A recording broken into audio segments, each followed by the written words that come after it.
आम्रवृक्षमूले सदा सन्निधानम् भक्ताभीष्टदानैक दीक्षायमानम् एकाम्रनाथं दयालो भजेहम् कांचीपुरे शोभमानं सदा वै पृथिवी तत्त्वरूपाय एकाम्रेशाय नमः ध्यायन् नित्यं महेशं रजतगिरिनिभं चारुचन्द्रावतंसन् रत्नाकल्पोज्ज्वलांगड परशुमृगवराभीतिहस्तं प्रसन्नम् पद्मासीनं समन्तात् स्तुत्ममर्गणैर्व्याघ्रकृत्ति वसानम् विश्ववाद्य विश्वबीजम निखिल भयहरम पंचवक्त्रम त्रिनेत्रम।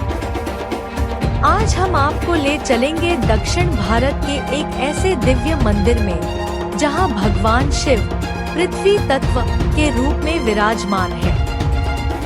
यह है कांचीपुरम का प्रसिद्ध एकम्बरेश्वर मंदिर। यह मंदिर तमिलनाडु के कांचीपुरम शहर में स्थित है, जिसे 1000 मंदिरों का शहर कहा जाता है।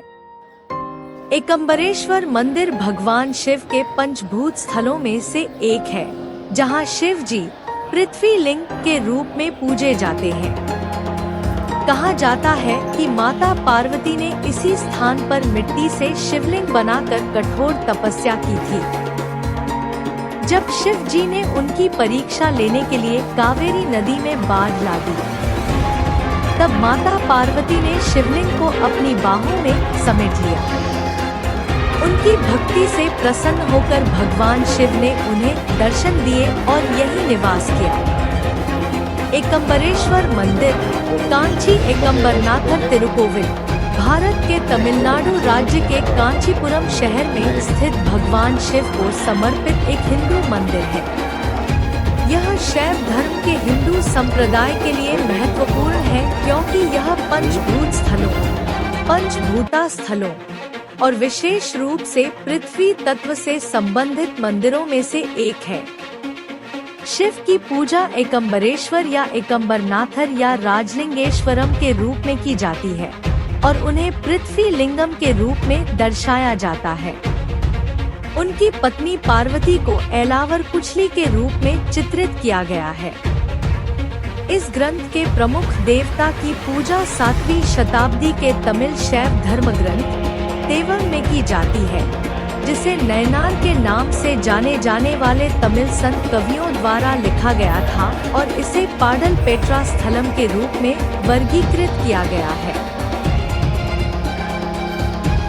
यह मंदिर परिसर 10 हेक्टेयर 25 एकड़ में फैला हुआ है और भारत के सबसे बड़े मंदिर परिसरों में से एक है।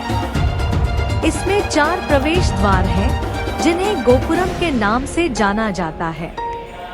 इनमें सबसे ऊंचा दक्षिणी गोपुरम है, जो 11 मंजिला है और इसकी ऊंचाई 58.5216 मीटर 192 फीट है, जिससे यह भारत के सबसे ऊंचे मंदिर टावरों में से एक बन जाता है। मंदिर में कई मंदिर हैं, जिनमें एकम्बरेश्वर और विष्णु मंदिर नीलाथिंगल थुंडम पेरुमल एक दिव्य देशम सबसे प्रमुख है। मंदिर परिसर में कई हॉल हैं। इनमें सबसे उल्लेखनीय विजयनगर काल में निर्मित 1000 स्तंभों वाला हॉल है। मंदिर में सुबह 3:30 से 4 बजे से रात 10 बजे तक विभिन्न समयों पर 6 दैनिक अनुष्ठान होते हैं और इसके कैलेंडर में 12 वार्षिक त्योहार हैं।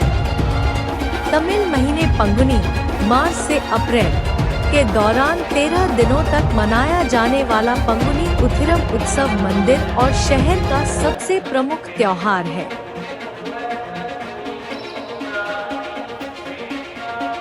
वर्तमान पत्थर की संरचना का निर्माण 9वीं शताब्दी में चोल राजवंश के दौरान हुआ था, जबकि बाद के विस्तार का श्रेय विजयनगर शासकों को दिया जाता है। मंदिर का रखरखाव और प्रशासन तमिलनाडु सरकार के हिंदू धार्मिक और धर्मार्थ बंदोबस्ती विभाग द्वारा किया जाता है। यह मंदिर शहर का सबसे बड़ा और सबसे प्रमुख पर्यटक आकर्षणों में से एक है।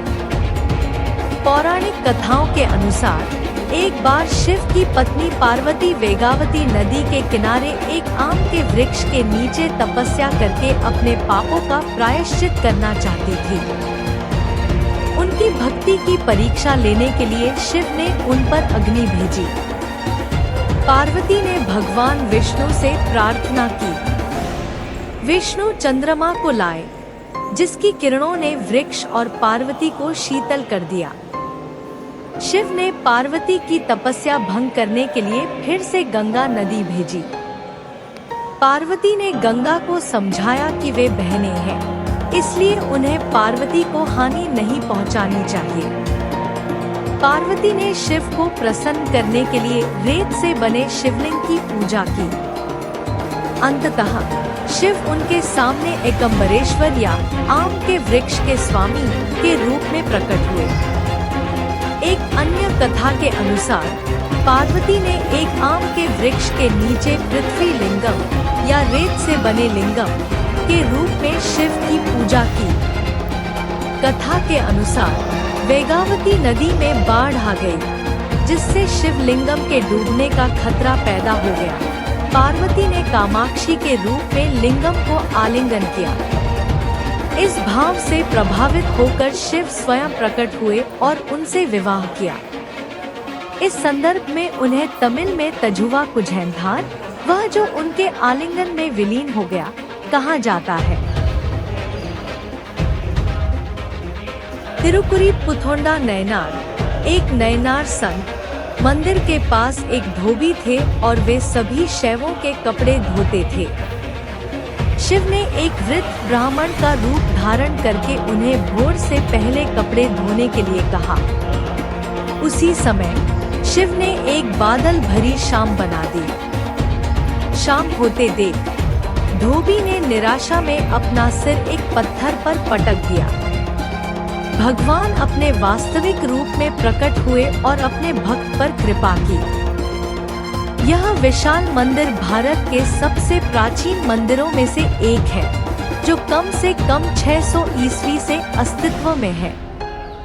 दूसरी शताब्दी ईस्वी की तमिल कविता में कामा कोट्टम और कुमार कोट्टम, वर्तमान में कामाक्षी अम्मन मंदिर और सुब्रमण्य मंदिर का उल्लेख मिलता है। इस मंदिर का उल्लेख 300 ईसा पूर्व के शास्त्रीय तमिल संगम साहित्य जैसे मणिमेगलाई और पेरुम्पाणारुपट्टाई में मिलता है। प्रारंभ में इस मंदिर का निर्माण पल्लवों द्वारा किया गया था। वेदांती कचियाप्पर ने मंदिर में पुजारी के रूप में सेवा की।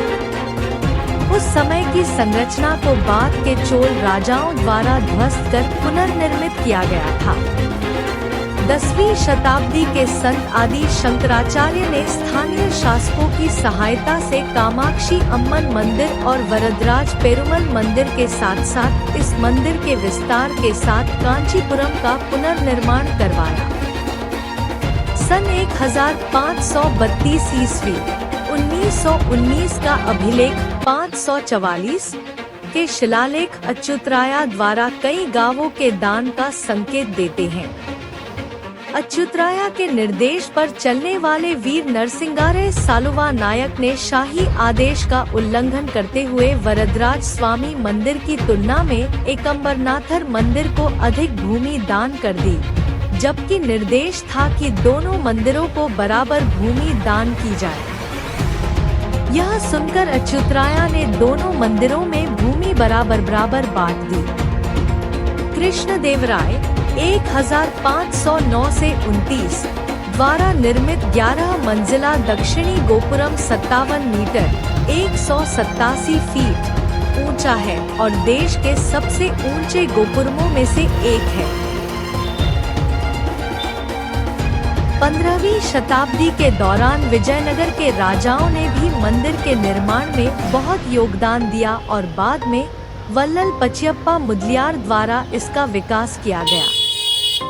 पचियप्पा मुदलियार नियमित रूप से चेन्नई से कांचीपुरम इस मंदिर में पूजा करने आते थे। उन्होंने ब्रिटिश शासन के दौरान मंदिर के जीर्णोद्धार पर काफी धन खर्च किया। मंदिर के स्तंभ पर पचियप्पा मुदलियार को घोड़े पर बैठे हुए देखा जा सकता है। बाद में कांचीपुरम की यात्रा में लगने वाले समय को बचाने के लिए पचियप्पा मुदलियार ने चेन्नई में इसी नाम से एक और मंदिर एकम्बरेश्वरर का निर्माण करवाया। भारतीय पुरातत्व सर्वेक्षण की एक 90506 की रिपोर्ट से पता चलता है कि नट्टुकोटी चेट्टियारों द्वारा मंदिर में व्यापक जीर्णोद्धार कार्य किए गए थे। आधुनिक समय में मंदिर का रखरखाव और प्रशासन तमिलनाडु सरकार के हिंदू धार्मिक और धर्मार्थ बंदोबस्ती विभाग द्वारा किया जाता है। मंदिर का कुंभाभिषेकम 8 दिसंबर 2025 को कांची कामकोटी पीठम के शंकराचार्यों की उपस्थिति में किया गया था। 7वीं शताब्दी के तमिल शैव कवि तिरुगनाना संबंदर ने तेवर में 10 श्लोकों में एकम्बरेश्वर की स्तुति की है, जिसे प्रथम तिरुमुराई के रूप में संकलित किया गया है। संबंदर के समकालीन अप्पार और सुंदरार ने भी तेवर में 10 श्लोकों में एकम्बरेश्वर की स्तुति की है, जिसे क्रमशः पंचम तिरुमुराई और 9th तिरुमुराई के रूप में संकलित किया गया है। तेवर में इस मंदिर की पूजा की जाती है, इसलिए इसे पादल पेट्रा स्थलम के रूप में वर्गीकृत किया गया है, जो शैव धर्म ग्रंथों में उल्लिखित 276 मंदिरों में से एक है। 9वीं शताब्दी के तमिल संत और कवि माणिक्यवासगर ने अपनी रचनाओं में एकम्बरेश्वर की स्तुति की है। इस प्रकार यह मंदिर चारों शैव कुरवरों द्वारा पूजनीय है। पीठासीन देवता की पूजा प्रसिद्ध लोक गायक कांची कोटायप्पा नायक, कर्नाटक संगीत के त्रिमूर्ति मुथुस्वामी दीक्षितर और पट्टिनथर की कविताओं में भी की गई है। पंचभूता स्थलम 5 शिव मंदिरों को संदर्भित करता है, जिनमें से प्रत्येक प्रकृति के 5 प्रमुख तत्वों भूमि, जल, वायु, आकाश और अग्नि के प्रकटीकरण का प्रतिनिधित्व करता है। पंच का अर्थ 5, भूता का अर्थ तत्व और स्थल का अर्थ स्थान है। ये सभी मंदिर दक्षिण भारत में स्थित हैं, जिनमें से 4 तमिलनाडु में और 1 आंध्र प्रदेश में है। ऐसा माना जाता है कि पांचों तत्व 5 लिंगों में समाहित हैं और मंदिर में शिव का प्रतिनिधित्व करने वाले प्रत्येक लिंगम के 5 अलग-अलग नाम हैं, जो उनके द्वारा प्रतिनिधित्व किए जाने वाले तत्वों पर आधारित हैं। मंदिर में शिव ने स्वयं को पृथ्वी लिंगम के रूप में प्रकट किया है। अन्य 4 रूप हैं: जाम्बुकेश्वरार मंदिर, थिरुवनैकावल में अप्पू लिंगम, जल का प्रतीक; थिल्लई नटराज मंदिर, चिदम्बरम में आकाश लिंगम, आकाश का प्रतीक; अन्नामलियार मंदिर में अग्नि लिंगम, अग्नि का प्रतीक; और श्रीकालहस्ती मंदिर में वायु लिंगम, वायु का प्रतीक। कांचीपुरम हाथ से बुनी रेशमी साड़ियों के लिए प्रसिद्ध है। एकम्बरनाथर नामक एक डिजाइन का नाम इन मंदिरों के डिजाइनों से लिया गया है। मंदिर के पुजारी त्योहारों के दौरान और प्रतिदिन पूजा अर्चना करते हैं। तमिलनाडु के अन्य शिव मंदिरों की तरह यहाँ के पुजारी शैव समुदाय से हैं, जो ब्राह्मणों की एक उपजाति है। मंदिर में दिन में 6 बार पूजा अर्चना की जाती है। उषात्कालम सुबह 5:30 बजे, कलासंथी सुबह 8 बजे, उच्छिक्लम सुबह 10 बजे, सयारक्षई शाम 6 बजे, इरंदमकालम रात 8 बजे और अर्धजामम रात 10 बजे। प्रत्येक पूजा अर्चना में 4 चरण होते हैं: अभिषेक, पवित्र स्नान, अलंकरण, सजावट, नैवेद्य, भोजन अर्पण और एकम्बरेश्वर के आसन पर दीप आराधना, दीपक जलाना। चूंकि यह रेत के टीले से बना शिवलिंग है, इसलिए सारा अभिषेक केवल आसन पर ही किया जाता है। पूजा अर्चना नागस्वरम, पाइप वाद्य और तविल